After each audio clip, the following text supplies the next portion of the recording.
Hey everybody, Justin here with Thoughtfully Grown Homestead, and today we're going to be growing some sweet potatoes. You see, the process for growing sweet potatoes is different than regular potatoes. With regular potatoes, you can just stick a sprouted potato into the ground and it'll grow more potatoes. But with sweet potatoes, the thing is, you actually have to give a chit.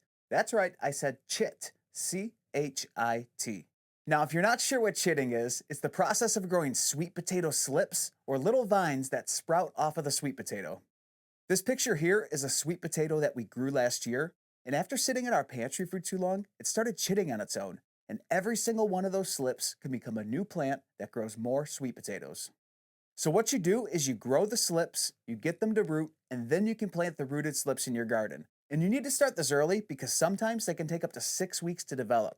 Once they do though, it seems like they keep producing and producing until you have more slips than you know what to do with. Last year, we were aiming for 7 sweet potato plants, and we ended up growing like 50 to 100 slips off of 4 sweet potatoes.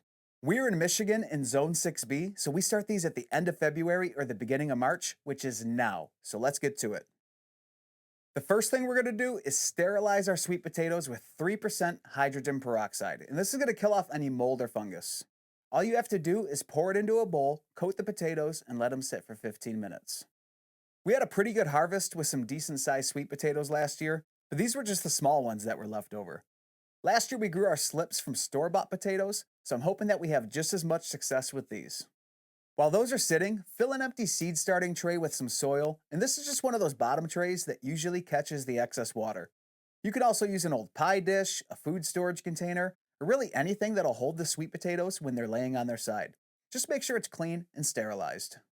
All right, so it's been 15 minutes. I took the sweet potatoes out of the hydrogen peroxide and gave them a quick rinse under some water, and now it's time to plant them in some soil. We're going to lay the sweet potato on its side, and we want the soil to cover about 50 to 60% of the potato.